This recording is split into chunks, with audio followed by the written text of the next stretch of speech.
อ่ากี่ในขนาดตาดีที่ผมบอกไม่ได้โอเคพี่น้องเปิดภาพมากันยังอยู่ในห้องหมอคือเก่าโรงพยาบาลคือเก่าเนาะตัดภาพมาตอนแรงบัดนี้พี่น้องช่วงแรงของวันที่15มีนาเนาะมีนาเมษาและพี่น้องสิ้นเดือนนี้ก็สิฮอดสงกรานต์แล้วบัดนี้เนาะครึ่งเดือนแล้วพี่น้อง15 มื้อแล้ววันที่15แล้วมื้อนี้ก็ได้บาลียังอยู่ในห้องพยาบาลมุกดาหารนี่แหละพี่น้องเนาะสิมาอัปเดตอาการของทางเมตู้ให้พี่ให้น้องเบิ่งในช่วงแรงๆว่าเป็นอันใดแน่ดีขึ้นบ่หรือว่าอันใดเนาะช่วงเว้นนี่ก็มีทางแม่ๆทางเอื้อยๆทางหลายคนเพิ่นมาเยี่ยมเต็มห้องพี่น้องคือก็ถึกนิดเนาะกับบอลลี่น่าจะได้กลับบ้านว่าสิให้บ่จริงมาเปลี่ยนพี่น้องสิเปลี่ยนกันอยู่น่าจะได้กลับช่วงพุ่นแหละทางเบิ่งบ่เตียงมาก็ตอนนี้ก็กำลังสิ7โมงแล้วกำลังสิ1ทุ่มพี่น้อง7โมงตอนแรกเนาะอาจจะได้กลับบ้านผัดเปลี่ยนกันนะเพราะว่าแม่ดีขึ้นแล้วก็อาจจะได้กลับก็มีแต่ตาเพิ่นนั่นแหละก็พอตู้อยู่ต่ออยู่ยาวพี่น้องเนาะแล้วแนวใดก็จังค่อยว่ากันอีกเทื่อนึงอ่ะอืตับตับไฟกับบุปผาเนาะพี่น้องได้สวัสดีตอนแรงวันนี้ใต้ดอกนี่เบิกเออได้แล้วเดี๋ยวเราเดือดก็แค่นี้เนาะมันมีอีกได้ฮะบอกลองดูบอกไอ้ลุมมันมี2 ดอกในอันเดียวกันคืออยู่พี่น้องแค่นี้แบบนี้แจ้งไงอยู่มีไฟอยู่พี่7 โมงกำลัง7 โมงตัวนี้กับตัวนี้มันเรียกคืออย่างตัวนี้มันไว้กันซะมีมุก2 อันบอกสวัสดีเด้อสวัสดีตอนแรกสบายดีนอนแหละนอนตามสบายแล้วนั่งอะไรกันนอนสิได้ใครอยู่พี่น้องนอนกะคนป่วยสบายดีกับพ่อนอนอยู่นอนหลินนอนอย่างไปใครนี่นอน3 มื้อเป็นป่วยเนาะยามเพิ่นบอกเมื่อก็เมื่อกันคนจะเมื่อก็อยู่อีกเพิ่นเฮาท่านได้ดีเด้บ่กันคนป่วยทรมานกับผู้นอนเฝ้าอุ๊บลำบากคือกันแม่อุกใจนำไอ้คนป่วยสบายดีกับพ่อนอนอยู่นอนก็ได้นอนเฝ้าก็ได้นอนหลินนอนอย่างไปใครนี่ผูกผืดลุกผืดนั่งอยู่คืออยู่เพื่อนบ่ไหวน้องเป็นบ่เป็นแต่ผู้สินั่งยังนั่งบ่ได้มีใครนี่อยู่นี่เลยสบายดีเด้อตอนแรกมันนี่พี่น้องเพิ่นมาวัดไข่ล่าสุดนี่บ่เพิ่นว่ามีไข่อยู่บ่พอธรรมดาอยู่ซั่นเนาะ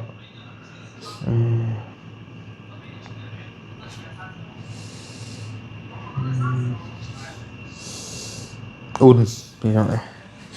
ไข่บ่มีแล้วเนาะอุ่นโดนี่แกทีได้เริ่มแดงแม่นบ่มีเลือดสีฟูเริ่มมีสีมีวันขึ้นมาแล้วพี่น้องครับปกติเบิดนั่นแหละบ่มีหยังหลายแล้วบัดนี้มีแต่เพิ่นว่าอาจารย์หมอเพิ่นมาแจ้งแล้วมื้อเช้านี่ว่าถ้าบ่มีหยังก็แม่นฟอกปืนอาจจะได้กลับบ้านว่าซั่นถ้าบ่มีไข้บ่มีผลข้างเคียง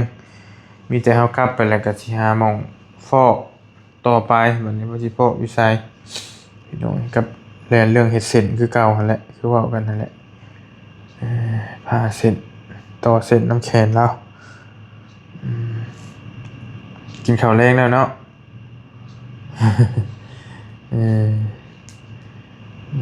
จะมีสีมีวันหลายมีวันเรามาเราก็ท่วงดีขึ้นหลายว่าซั่นพอเราเห็นน้ำคลิปแล้วก็ให้ห้องน้ำเราเราเบิ่งเพื่อนก็ได้เนาะเรามาเห็นตัวจริงแล้วก็ใครแน่เราเนาะ คือคนอยู่ดีมีแฮงก็คือครูเพิ่นนั่นแหละอายุไล่เลี่ยกันก็ยังหันปึงปังอยู่ให้กับผู้สาวผู้เพิ่นมาก็ได้พี่น้องเอ้ยอายุไล่เลี่ยกันกับตูเม เรียกว่าเนาะว่ากี่บสาวสักหน่อยแล้วรอว่า50 บาท เพิ่นเราอารมณ์ดีเลย อ่า เบิ่งแล้วเราเป็นคนอารมณ์ดี รับประดอกเข้ามาแล้วก็ว่าจุกตัวแล้วตัวกดมาสิมานำนี่มันคือก็เห็นแท้ว่า เราเป็นคนเว้าคนบ่เครียดน่ะเบิ่ง คนเว้าหัวนัวหัวม่วนได้ตลอดเพิ่นเครียดง่ายก็เฒ่าง่ายเพิ่นว่าคนอารมณ์ดีอารมณ์ขำขันแล้วเป็นครูเด้มีเทคนิคการเว้าการจาเพิ่นเว้าได้ตลอด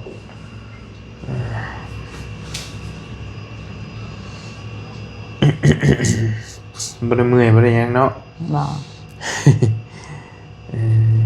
พอไปพอมาเหนียวจื้ออยู่ว่าเหนียวจักเทื่อแล้วมื้อนี้ เนี่ยเรื่อยอยู่มันบ่ลายนิดเดียวน้อย ใครอยู่ออกอยู่พี่น้องเราบอกเมื่อวานเนี่ยมันเหนียวบ่ออกว่ะ บ้านนี่ก็ออกได้บัดกลางคืนมาบัดเดียว มันเหนียวตอนคืนเอาติ ตามแต่มันบิดเนาะ อืมเป็นจังไดเนาะมันตันได้บ่ เว้นตัน มันตันมันบ่มีน้ำนักเตาเท่านี้แล้ว เอาไล่เอาไปเอาพอกกันเลย แล้วมากินน้ำน้อยบัดนี้ มัน ติ ซ้ำเฮากินน้ำอันแล้ว เออ เดี๋ยวแล้วบ่ได้เรียก ในเพิ่นบอกได้ให้กินหลายน้ำกัน นั่นเพิ่นยังบ่ได้กินลา อืม เท่าหึงอยู่ได้แล้ว ประมาณ มื้อให้ทุก เพิ่นเบิดปวดนี่ดิ ตัวนี้ติ มื้อ เออเออเออ เดือนนั้นก็บ่ได้เดือนนั้นผมเนาะ 600มิลลิลิตร600กับครึ่งลิตรเลยครึ่งลิตรน้อยหนึง600เลยครึ่งลิตรนั้นมัน500 กรัมโอ้อากาศร้อนๆคนเฮาบ่ไหวเด้เนาะ2 บาทมันก็เบิดแล้วขวดซั่นนี่ ทำไมบ่เกณฑ์มาบาทเดียว เออคนกินน้ำลายเลยนะ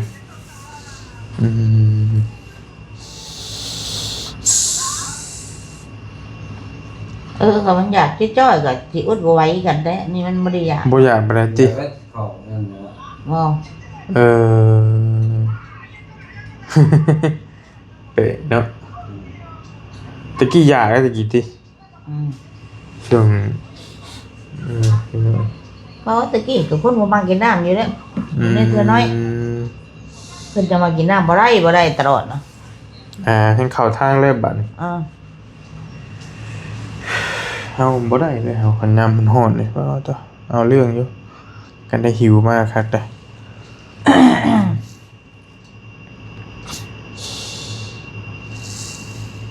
เจ้ายังน้อยยังหนุ่มเนาะนั่นเหงื่อยังแห้ง จังหวะไม่ได้แล้วบ่ทับบัดโอไปแก เดี๋ยวมันสิกินได้เลย น้อย มันสิกินได้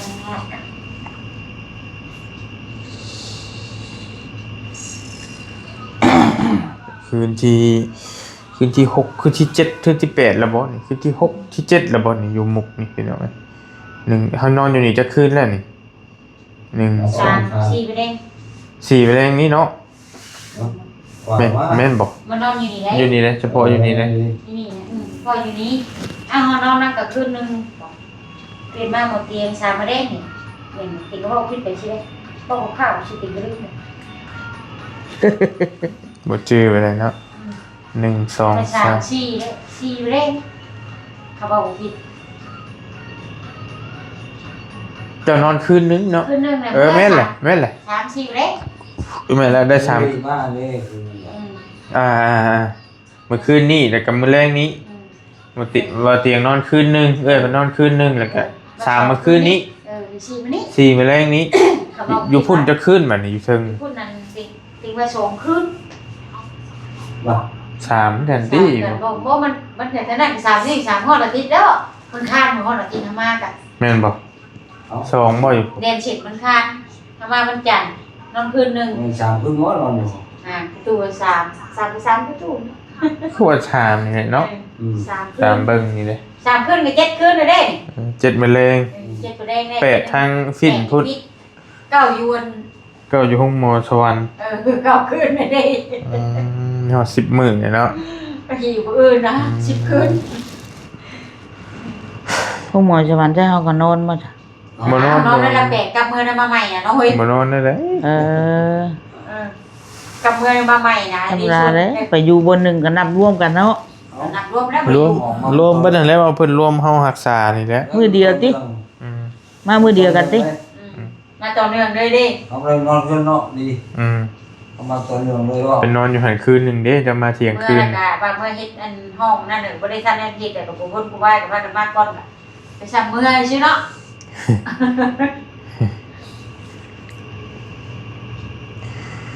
9มื้อ10มื้อแล้วใครมาพี่3มื้อ4มื้อ5มื้อ6มื้อ7มื้อ7มื้อมะเร็งนี่แต่ว่าการรักษาเพิ่นก็ประมาณ3มื้อนี่แหละเลยเพิ่นรักษาแบบจริงจังอันนี้เฮามานอนพักฟื้นซื่อๆประมาณ 2-3 มื้อนี่ฮู้เรื่องเลยแม่เขาไปฟอกซองเทื่อที่2ออกมาก็ถือว่าฮู้เรื่องเลยนะพี่น้องสดชื่นขึ้นหลายเลยเทื่อที่3นี่เทื่อที่4มื้อนี้ฉันจะได้ฟอกมื้อนี้เป็นเทื่อที่4นี้ ต่างเราว่าต้องมีเสื้อไข่ใช่ป่ะ อืม มีแล้วต้องมีคิวลายกันแน่ๆเหมือนมือเนี่ย ยังตามได้ยินคร่าวๆนะคือว่าถ้าว่าบ่แม่นมื้ออื่นก็มื้อนี่แหละ แจ้งปะโลเพิ่นก็บอกแล้วดอก อุ๊ยตายตกใจ แล้วเราเพิ่งผมบอกก่อนบางทีแค่มีเสื้อไข่เนาะ ฟอกได้ติ ผมไว้ เพราะ มีเสื้อไข่กับห้องนึงค้าง รู้ เอ จัก อ แล้ว คันไข่เลยบ่กล้าฟอกนะเนาะยันห่างกายบ่นี่บ่ คือว่าสั่นสั่น ไม่ใช่แล้ว เนาะ เห็นบ่ เออ แต่มันค้างว่ะอาจารย์เขามีเสื้อไข่กับที่เสื้อพ่อ มันไข่มาจากพิษตัวนี้แหละที่มันพิษตัวอันเราเจาะนี่มันเป็นไข่มาจากตัวนี้ที่เป็นพิษอัน แล้วเพิ่นก็ว่าไข่คอ ไข่คอแล้ว พิษนี่แหละ ความเจ็บ เจาะเสียบ พอคิด ทรมาน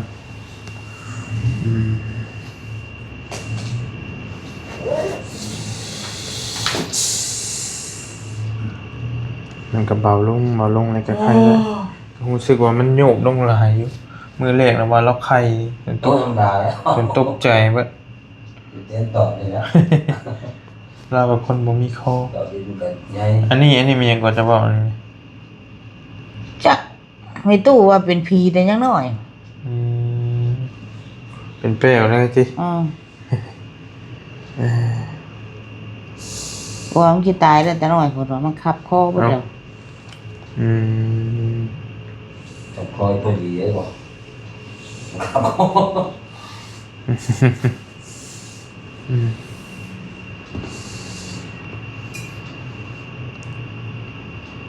ก็อาบน้ำอยู่พี่น้องมีตู้เพิ่นก็อาบน้ำอาบครึ่งนึงบ่อาบน้ำก็ได้ จะค่ะเฮ็ดมีได้กี่เฮียมาก มีแต่ระวังแผลระวังเนี่ยอยู่กันว่าแขนเฮายังยกขึ้นได้แล้วยกขึ้นไผสิอาบให้บาดอาบมือเดียวอาบเป็นบ่ใครอยู่ได้อยู่แขนง่ายกว่าอยู่ระวังง่ายนะเอาสะหัวซะหยังก็ได้มีแต่ยกแขนขึ้นข้างหนึงก็ได้ เอาเสียงมีเสียงใหญ่เขาเขียน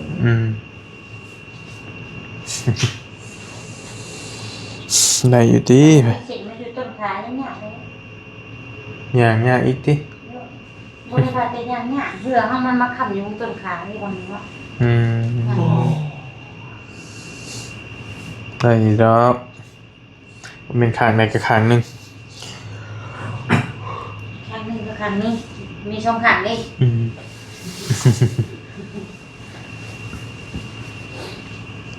หมอพดเพิ่นจัดการให้แช่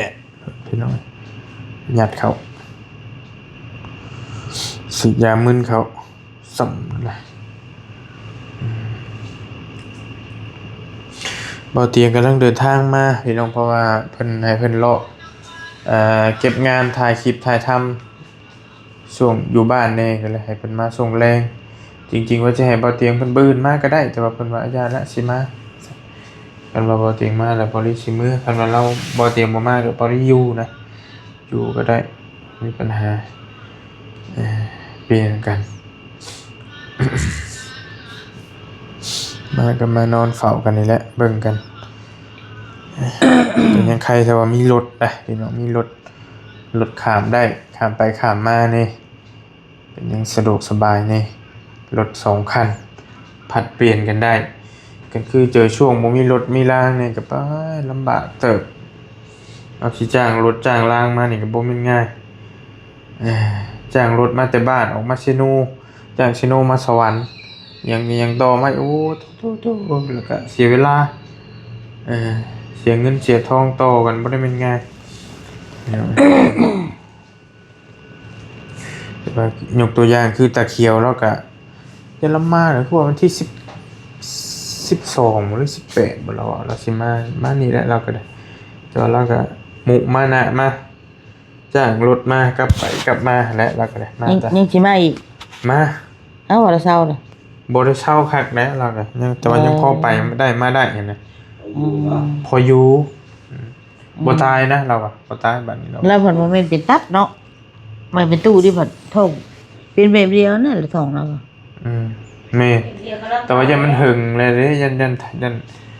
เฒ่านี่ อืม มีเขตหนึ่งอยู่ใกล้ตู้เมย์เป็นเราชราเฮงพี่น้องเราเป็นตับแข็งน่ะเป็นดูดน้ำออกตอนนั้นก็คล้ายๆตะเคียวนี่แหละแต่ว่าเราเฒ่าเฮงแล้วคือได้ยินได้ข่าวว่าล่าสุดนี่เพิ่นบ่ไหวแล้วเพิ่นส่งมาแล้วว่าซั่นตับแข็งแล้วก็อายุ80ปลายเลยเด้ก็ถือว่าเติบหนึงนะคนเฮาก็ อืม ทางการเริ่มสิบกซาไปตามอาการนั่นแหละก็เอามันบวายดูหน้ามีอยู่แล้วก็จำเป็นบาด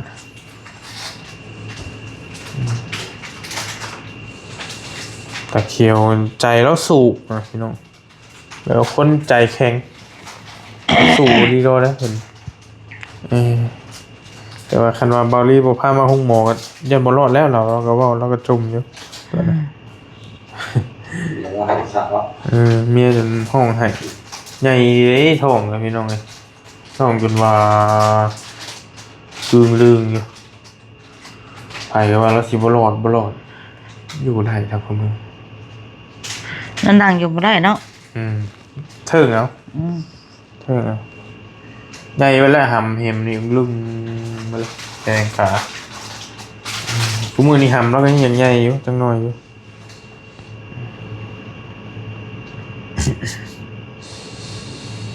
แม่หาเนี่ย ไอ้ปลาหนังอ่ะ น้ำติ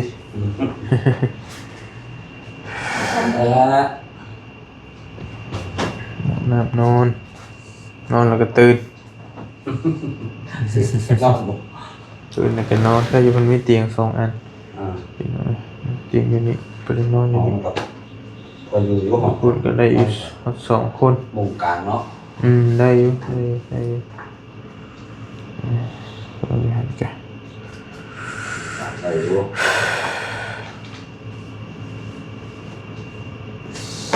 อันนี้ก็คิดว่านั่งกินข้าวอ่ะ บ่ นั่งอยู่ก็นอนอยู่เฉยๆเนาะ มันก็แม่นอยู่หันก็มองตากผ้านะจริงๆตากเสื้อตากผ้าล้างถ้วยล้างชามแต่ว่าบอลลี่เป็นนอนนี่พุ่นนอนไหนกันบ่เว้นนี่ก็นอนมืดๆรับสบาย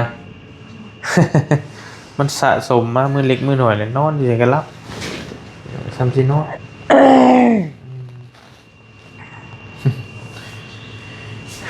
ไม่ใช่นั่นแหละพักผ่อนซะอัปเดตอาการดูเมล่าสุดช่วงแรงเด้อพี่น้องเด้ออาการก็ยังปกติทรงโตบ่มีไข้แล้วเนาะยอมรับว่าเพิ่นเก่งอยู่ดิแพทย์หมอเพิ่นทางฝั่งไทยติดต่อพี่น้องฮู้เรื่องเลยคนละคนเลยเนาะนอนสบายรับสบายบ่รับก็กินยานอนรับหึมลงรับ เป็นนักกายพักผ่อนให้เพราะว่าบัดความดันมันขึ้นมันก็ดี มีนอนแล้วแหละนอนได้เท่าไหร่ก็ยิ่งดีนอนสบายสบายโอเคสบายดีอยู่ดีมีเฮง เด้อออกมาบริอยู่นอนอยู่พี่อยู่ระเบียงนะพี่น้องอยู่สั้นซองนี่นี่เลยนี่ที่นี่เป็นตลาดนี่ตลาดที่นี่ก็เป็นถนนรถแล่แซวอยู่ก็อยู่ใกล้ๆกันนี่อยากได้กินก็ลงไปซื้อกินอย่างก็ลงไปสบายเซเว่นอยู่นี้อยู่ใกล้ๆนี้พี่น้องไปสะดวกมาสะดวกพี่น้องสะดวกสบายอยู่การไปการมาการนั่นนั่นนี่กันถือว่าง่ายพี่น้องเนาะโอเคอยู่ดีมีแห้งโชคมาร่ำรวยติดตามเคตูเมในตอนต่อไปเดี๋ยวพี่น้องเด้อขอบคุณขอบใจ FC แล้วก็พ่อแม่พี่น้องที่ช่วยเหลือและให้กำลังใจทั้งเมย์บอลี่นะโดยตลอดมาสำหรับคลิปนี้ไปก่อนเดี๋ยวสิอัปเดตให้พี่น้องเบิ่งเทื่อนึงสวัสดี